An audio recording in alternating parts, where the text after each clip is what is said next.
El diccionario define la palabra suplantar.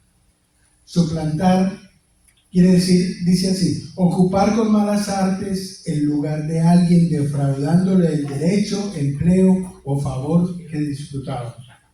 En otras palabras, es hacerse pasar por otro, escondiendo su identidad con falsas evidencias.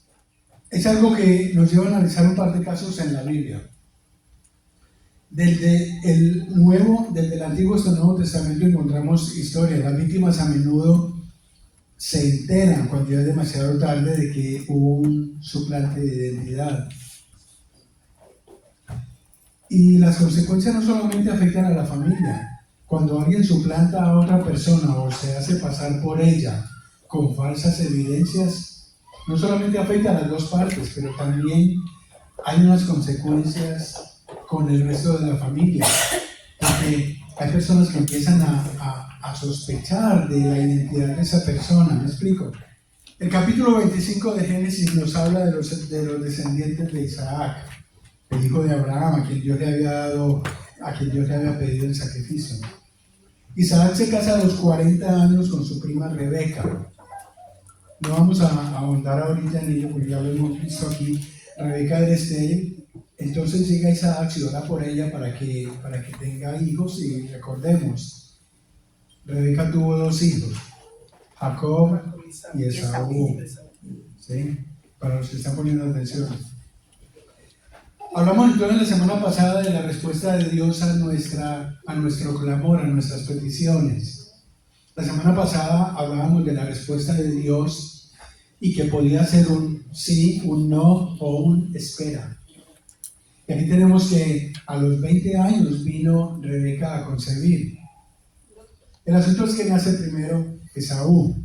Cuando Isaac ya está muy anciano y ciego, Isaac se ha calculado que en esa época ya tenía 137 años, porque la Biblia nos dice que él estaba ya viejo y ciego.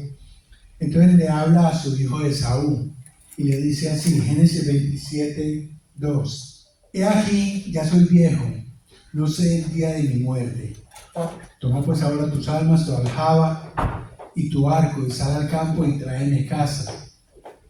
Hazme un guisado como a mí me gusta y tráemelo, y comeré para que yo te bendiga antes que muera. Rebeca, a hurtadillas, escuchó las palabras de su esposo. Entonces fue de inmediato, le puso un texto a Jacob y le dice: ahora pues, hijo mío, obedece a mi voz en lo que te mando. ¿Por qué? Porque Rebeca escuchó que Isaac le había dicho a Esaú: ve y tráeme caza para que cuando yo coma, tú regreses y entonces yo te bendigo. Y cuando le dice te bendigo es para su primogenitura, para darle la bendición de la primogenitura, que ya hemos escuchado aquí en los mensajes y en los estudios, la importancia de la primogenitura en esa época. O sea, el primer hijo nacido de la pareja. Jacob es el hijo preferido de Rebeca, también lo hemos leído. Y ella le da instrucciones sobre lo que debe hacer. Y además le disfraza para que se parezca a Esaú y reciba la bendición que le correspondía a él. Y le haga creer entonces a Isaac que él es Esaú. Todo sucede como ella lo planea para él. Y al final le despoja al verdadero primogénito de esa bendición. No me atrevería a preguntarles quién de ustedes se ha sentido engañado de esa manera por una suplantación de identidad. Puede ser en su trabajo, puede ser en la calle, no solamente o no necesariamente en la familia, pero ha sucedido. A veces no nos damos cuenta o a veces simplemente lo hemos ignorado, lo hemos dejado pasar. Alguien... Ok, entonces yo soy el único. Por lo que ha pasado. Es que han sido tantos años encima que al final uno pasa por tantas cosas que quiere comunicarlas, pero dice, wow, todavía no han vivido lo que yo he vivido. Les falta un poco más de experiencia. Bueno, el libro de Génesis nos narra varias situaciones en las que el engaño, la mentira, la infidelidad, el abuso físico son el pan de cada día. Mayormente entre las familias descendientes de Jacob, como el pueblo de Dios. Y es que la naturaleza humana no ha cambiado desde esos tiempos. La naturaleza humana nos lleva hoy a ver a nuestros propios hijos cómo nos engañan, nos roban, usan y abusan de nuestros intereses, porque pocos se preocupan. A ellos no les ha tocado sufrir las consecuencias del trabajo, de una jornada, y entonces ellos no conocen todavía el valor del dinero y simplemente lo usan como si nada. Y eso yo lo considero o lo llamo un abuso, pero es un abuso que en realidad es natural en el hombre. Como es natural mentir, también es natural tomar las cosas que no le corresponden, que no son de él, y eso, como dije, ha perjudicado a muchas familias y viene desde esas generaciones. Sin ir muy lejos, regresemos a Génesis y veamos lo que hizo Abraham para protegerse, temiendo por su vida. Miren lo que nos dice Génesis capítulo 12, 10 al 13. Hubo entonces hambre en la tierra, y descendió Abraham a Egipto para morar allá, porque era grande el hambre en la tierra. Y aconteció que cuando estaba para entrar en Egipto, dijo a Sarai su mujer: he aquí, ahora conozco que eres mujer de hermoso aspecto, y cuando te vean los egipcios dirán: su mujer es, y me matarán a mí, y a ti te reservarán la vida. Ahora pues, di que eres mi hermana, para que me vaya bien por causa tuya y viva mi alma por causa de ti. ¿Ustedes consideran eso justo? ¿Lo consideran lógico? ¿Lo consideran acertado delante de Dios? Sí. Bueno, yo no lo considero justo delante de Dios el salvar mi vida mandando a mi mujer a que ella dé la cara y diga: no, es que él es mi hermano, para que a mí no me pase nada. Y en muchas ocasiones vemos situaciones como esas en las que los demás se escudan. Los criminales mismos tratan de culpar a otro y lo hacen meter a la cárcel y lo condenan, y ellos se quedan por fuera, como si nada hubieran hecho.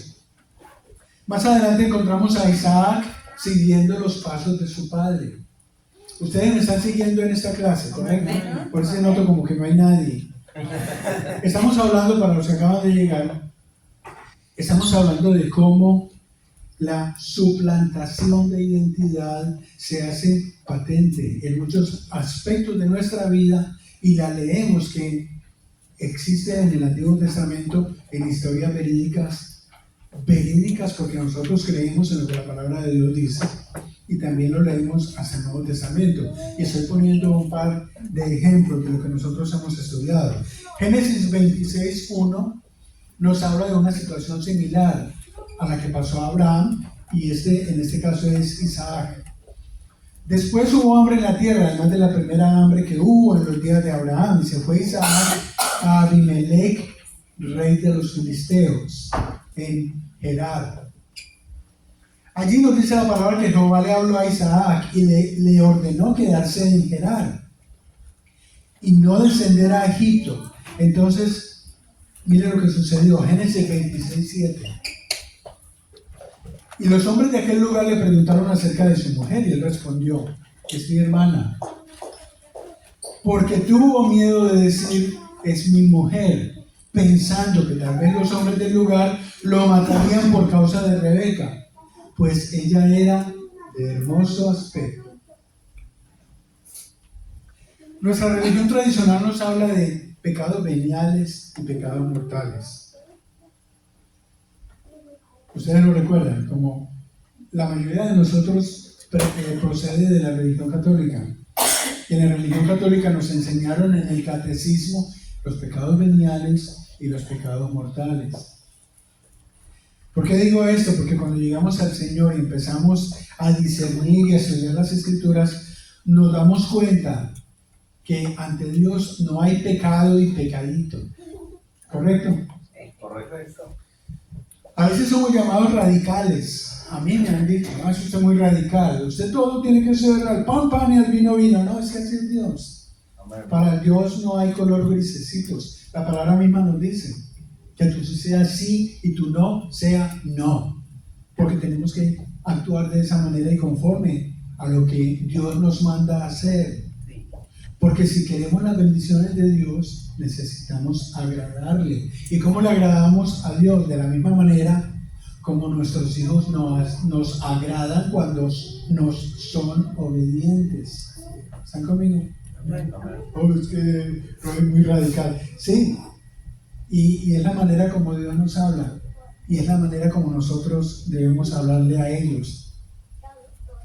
Estamos llamados a ser transparentes porque como lo afirma el salmista en Primera de Crónicas 28:9, Jehová escudriña los corazones de todos y entiende todo intento de los pensamientos. Ya habíamos dicho aquí antes que los pensamientos se materializan. Tú serás aquello que piensas. Tú harás aquello que planeas en tu mente.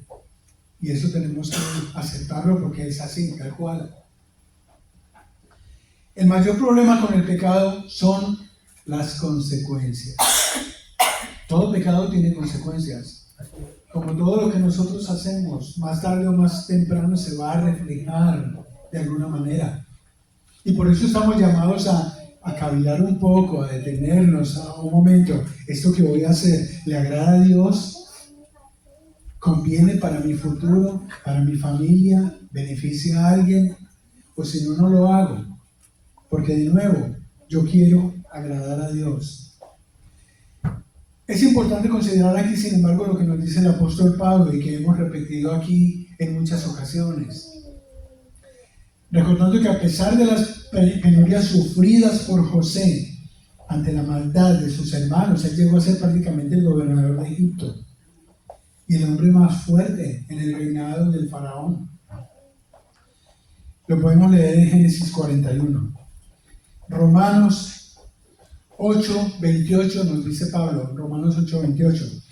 Y sabemos que a los que aman a Dios, todas las cosas les ayudan a bien. Esto es, a los que conforme a sus propósitos son llamados. Esto es una verdad que es un versículo que debemos aprenderlo para reconocer que lo que nos está pasando tiene un fundamento ante Dios, tiene un llamado. Y cuando nosotros decimos, ok, esto que me está pasando, todas las cosas nos ayudan a bien, porque amamos a Dios y porque hay propósitos que no son desconocidos. Y si yo me considero llamado por Dios a servirle, si Dios ha puesto sus ojos en mí, entonces yo debo considerar y por fe que lo que me está sucediendo va a tener un propósito delante de Él. Amén. Amén. No quiere decir ello tampoco que no importa nuestra condición pecaminosa, Dios siempre va a voltear y va a poner las cosas a nuestro favor. Aquí queremos simplemente mostrar el efecto y las consecuencias del pecado, especialmente la manera como llega a propagarse el engaño, a propagarse la mentira entre la familia, entre lo que nos rodea, en nuestro ambiente de trabajo, entre nuestras amistades. Todo eso hay que considerarlo cuando nosotros engañamos o mentimos o hurtamos o actuamos con infidelidades. Cuando los hijos desobedecen a los padres y deciden hacer su voluntad, con preferencia a los consejos y recomendaciones de sus amistades, eso duele. Eso nos ofende a nosotros como padres, porque esperamos que ellos acudan a nosotros antes de tomar cualquier determinación que sabemos que va a tener consecuencias prejudiciales para ellos. Hablando de reyes, porque aquí tenemos que ir hacia las excusas que muchos de ellos exponen para hacer sus actividades o sus determinaciones o tomar hacia el pueblo leyes que pueden ser contrarias a su bienestar. Recordemos a Saúl. Dios lo ungió como rey de Israel.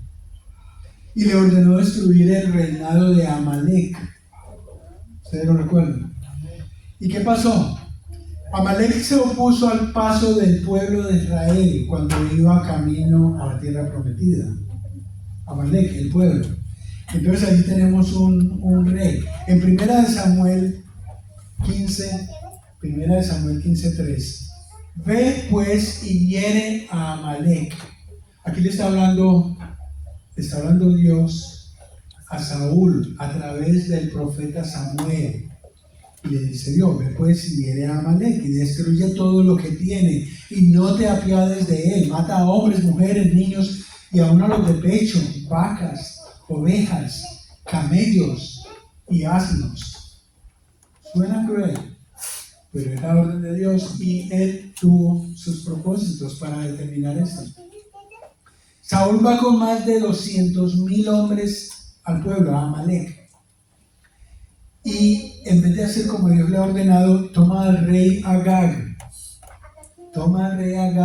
preso y se lo lleva con él, junto con lo mejor de los rebaños y las ovejas. Está desobedeciendo a Dios indiscutiblemente.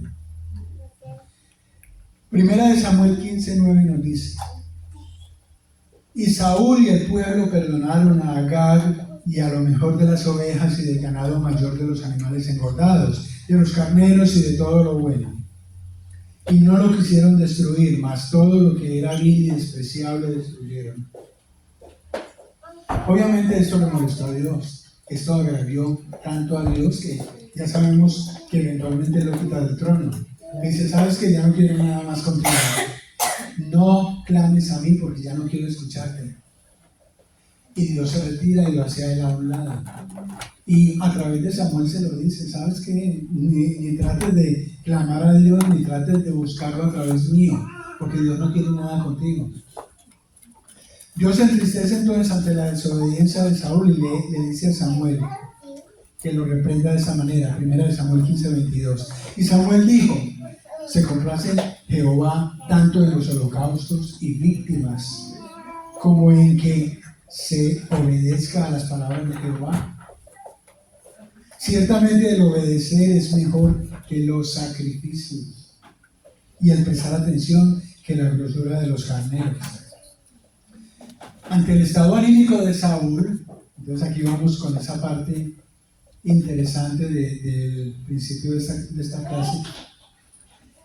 Ante el estado anímico de Saúl, él insistentemente trata de consultar a Jehová a través de Samuel, con el temor de ser invadido por los filisteos, porque entonces aquí nos cuenta la Biblia, para los que no saben de qué estoy hablando, ahora de vez en cuando la Biblia y lean estos capítulos. En el Primera de Samuel capítulo 15 está la historia. Y Jehová no le responde. Él dice, los filisteos nos están atacando y nos están amenazando, pero Jehová no le responde. Y entonces nos dice aquí que él decide ir contra lo establecido por Dios. ¿Y qué es lo establecido por Dios? El libro de Levítico se establecen leyes de Dios para su pueblo y para sus gobernantes. Levítico 20, Levíticos 20, capítulo 6 nos dice, y la persona que atendiere a encantadores o a adivinos. Esto debemos tenerlo nosotros muy en cuenta. Y debemos hablar con la familia, porque muchos miembros de la familia consultan a adivinos. Y nos dice, la persona que atendiera a encantadores o adivinos para prostituirse tras de ellos, yo pondré mi rostro contra tal persona y la cortaré de entre su pueblo. Saúl había dependido de Samuel durante todo su reinado. Saúl siempre le decía a Samuel, oye, ¿será que eso lo puedo hacer? Él consultaba siempre a Dios a través del profeta.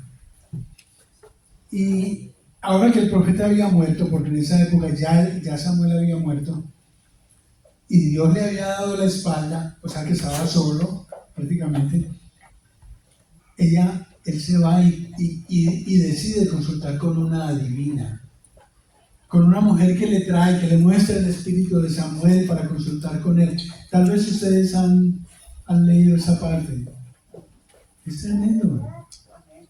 Es tremendo. Y entonces nos dice la palabra que él se puso a averiguar dónde por aquí hay una divina con la que yo pueda consultar. Nos dice primera de Samuel, capítulo 28:7.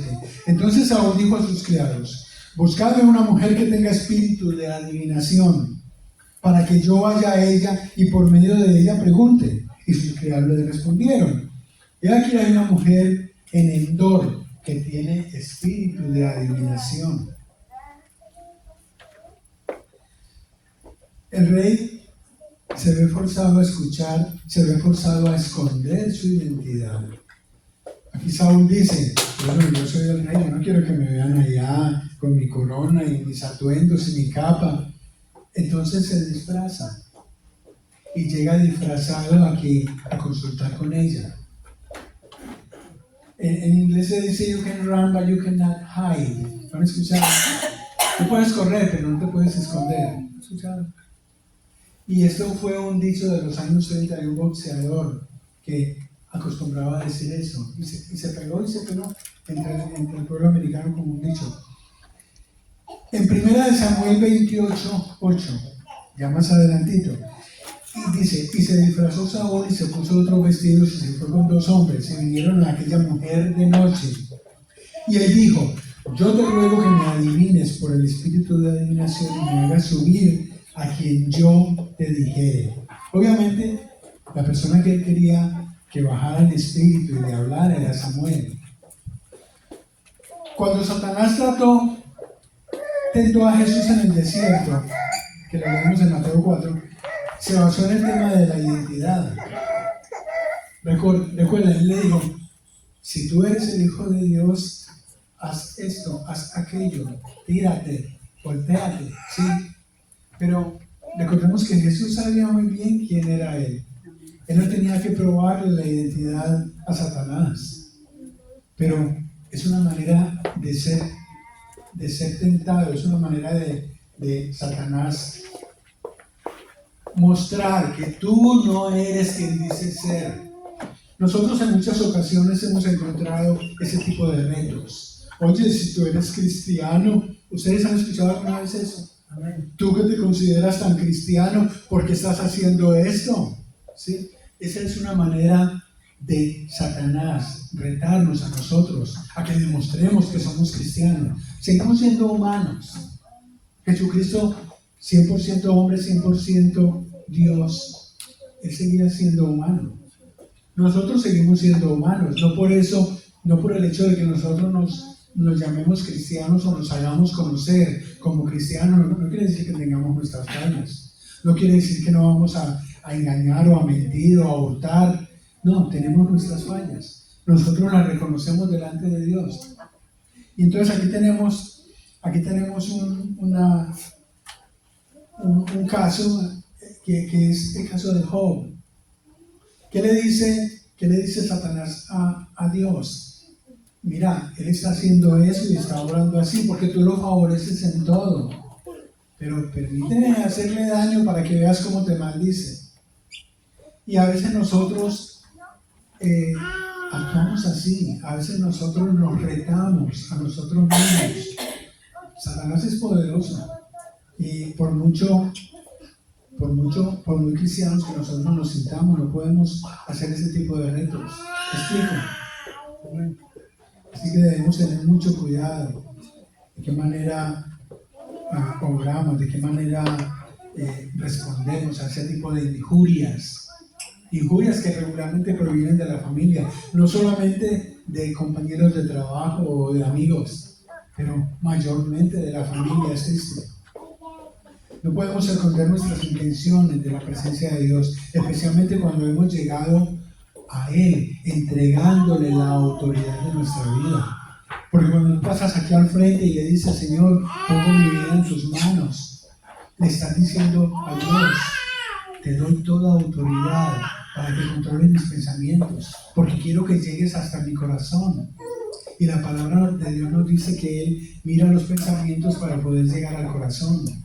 Entonces tenemos que cuidar de lo que pensamos como de lo que hacemos. Y mucho menos podemos disfrazar lo que realmente somos, pretendiendo ser alguien más, pretendiendo ser quienes no somos. La palabra de Dios nos demanda transparencia, honestidad, humildad, rectitud en todo, sobre todo. No queremos ser cortados de la mano de Jehová de la manera como cortó a Saúl, o de la manera como cortó a muchos, incluyendo a Sansón, un hombre tan fuerte, tan poderoso, que era capaz de noquear a un león con sus propias manos. Nosotros podemos considerarnos como cristianos a veces Sansones, pero seguimos siendo débiles y debemos reconocer ante Dios esa debilidad. Lucas 8, y con eso termino. Lucas capítulo 8, verso 17 nos dice: porque nada hay oculto que no haya de ser manifestado, ni escondido que no haya de ser conocido y de salir a la luz. Amén. Oremos. Señor, te damos gracias, Padre, por este estudio, porque tú nos recuerdas que somos débiles, que somos frágiles. Pero, Señor, puestos en tus manos, somos fuertes. Puestos en tus manos sabemos que todo lo podremos en Cristo que nos fortalece, y aferrados a Él, Señor, queremos a esta hora dedicarte nuestra vida. Queremos, Señor, a esta hora decirte: usa nuestras manos, nuestras mentes. Usa, Señor, la voluntad que nos has dado para servirte, para acudir a ti en todo momento, a fin de que seamos aceptos delante de ti y podamos agradarte para recibir tus bendiciones. En el nombre de Jesús, amén. Si usted recibió, denle un aplauso al Señor.